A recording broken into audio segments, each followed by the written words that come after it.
Raising a child is never easy, especially for the couple in Hunting Souls. Written and directed by Diego Silva Acevedo, this is an independent horror movie streaming on Amazon Prime. Stars nobody of consequence. There is Sonny Mabry and Aidan Turner playing Angie and Mike, a couple that are living on one income, and yet they're able to afford a 2-story house. And this economy, my fucking goodness, Mike must have a goddamn $1 million a year for his salary. But nevertheless, they have a sick daughter, and they can't figure out why she's sick. They're doing frequent hospital trips.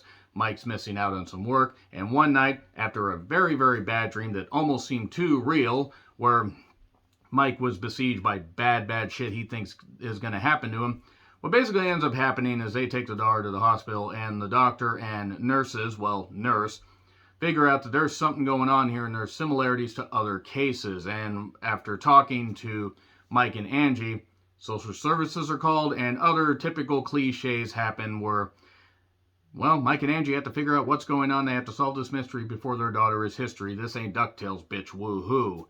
So, what's the reveal? The reveal is basically in the goddamn description. If you check it out on Amazon Prime, you'll understand. The spoilers will come up here in a little bit, but basically their daughter is haunted by a demon that takes the essence from her while she's dreaming. Okay, so that's the one positive, is the story. The story, while not wholly original, isn't that bad. It's like A Cat's Eye, if, A Cat's Eye didn't have, the budget or ingenuity or whatever, but the story's there, so okay, if you have an independent film budget and independent film mindset, you can make something good happen, or you could do everything wrong like this movie did. This movie was 97 minutes and barely had enough material for a third of that. Oh boy, where to fucking start with this? One, the tension music overusage. My fucking goodness, the camera work wasn't very good. They basically filmed in like 2 locations, which isn't the worst goddamn thing in all honesty, because that's a way to save money. And again, independent filmmaking, independent horror filmmaking. Some independent horror films have been some of the goddamn best of the last few years. This ain't one of them. I swear they did one take for every single goddamn scene and said, yeah, that's good.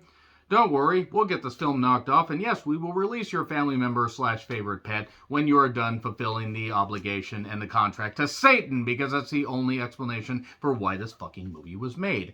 Am I getting a little bit too angry about this? Here's why I'm angry about this, because there was a good concept here, and it was fucking ruined by just everything. Every other goddamn aspect was terrible. This was cable access. This was alleged to be a movie released this year and barely had shit that would have passed for 1997, 1992 as far as special effects. When they do reveal the demon at one point, I do want to say that, and the special effects, makeup effects aren't bad, but they're nothing spectacular. But the CGI, woof. Fucking woof. And the acting is terrible. The pacing of the story is terrible. Characters will just do shit, and then suddenly, oh wait, I'm supposed to keep my job, let me just go over here and do this, and that's never referenced again. And there are like friendships that, like 1 or 2 friendships that are discussed. There's one little backstory about somebody that, a parent that suffered the same fate with their child. But just everything is just picked up for like a little bit, and we're going to prop this up, and we're going to just drop it. We're just going to drop it right there, and we're just going to let it shatter like a goddamn vase. And like this movie could fucking afford a goddamn vase. Good God, have you fucking seen it? So yeah, basically what ended up happening, and I'll reveal here in the spoilers, but they decide, oh shit, we have to cram everything in the last 30 minutes, and even then that's kind of being generous. They had to cram everything in the last 20 fucking minutes, and they just ended up, this was so agonizing. The funniest scenes might have been the constant messages of "you can't save her." They were either drawn or they were written on the wall. Or at one point, when the mother and daughter were playing a fun game, the mother took a phone call, and the demon had the mother's voice and was doing something, and it showed this really, really dark image where something bad's going to happen to the family because the demon wants the kid. My fucking goodness. My fucking goodness, I am actually amazed that this movie got made. I really am. There are constant reminders that just anybody could get a goddamn camera and do whatever, but Jesus, help, fucking help me, fucking goddamn help me, Spock, help me. It turns out that dreams actually are the key. Basically, if you find a way to figure out what your dreams mean, maybe you can beat the demon, maybe you can't. It's really fucking hilarious. I'm going to get into spoilers here in just a little bit, but the acting's terrible, the special effects are bad. really, and even the story wasn't enough to carry it, but if you had even a fraction of good in any other aspect, you might have been able to make this good. But I swear, everybody was fucking held hostage for a goddamn weekend to film this fucking movie. It was fucking abysmal. It should never be watched by human eyes, but of course, people like me will fucking watch it because I'll watch just about any goddamn thing just to have fun and rant about it. And while I can appreciate independent filmmaking, this was an example of bad independent filmmaking. So, let's get into fucking spoilers, why don't we? Why not? It's on Amazon Prime. You can check it out if you want, if you're an Amazon Prime member. Maybe you won't hate as much as I did. Anyway, 3, 2, 1, spoilers. Okay. So, in reference to that earlier hospital scene, well, Mike had a dream and somebody shot him. And then it turns out later the person who was shooting him was his dad. And his dad was actually saying, you can't save her. Why can't I save her? What do you mean I can't save her? That's your granddaughter. What are you doing, Pops? Stop pointing the gun at me. No!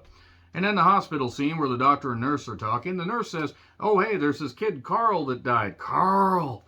And he died, and it turned out that Carl was friends with the daughter. Okay, quick question. How the fuck would the nurse know that? Oh, lazy screenwriting. That's right, lazy screenwriting. And what ends up happening is we find out that Carl told, the daughter about her dreams. And then that started happening. You just pass the dream along. It's the power of suggestion. Lazy screenwriting. A social services worker is brought in for a few scenes and never referenced again after the daughter explained the dream, seemingly that she was going to be haunted by this stuff. And the grand idea is for this coworker of Mike's to basically say, hey, my partner, significant other, fuck buddy, who the fuck knows, somebody I probably picked up at the goddamn mall knows about this crazy spoopy shit. Let's come up with some seance stuff in a way to create a force field around us so the thing can't get through. These special effects would not pass for 1992. They were fucking abysmal. That doesn't work because the demon's still able to take the essence outside. And then, of course, the co-worker, because he happens to be black, dies first. The first death happens with about 25 minutes left in the movie. Maybe 20 minutes. And their grand idea is to have this demon get into a body, because this demon originally possessed somebody, went on a killing spree, and then an exorcism was done where the demon was put into the astral plane so it can still kill people, but it needs a body so we can exorcise it for good. What?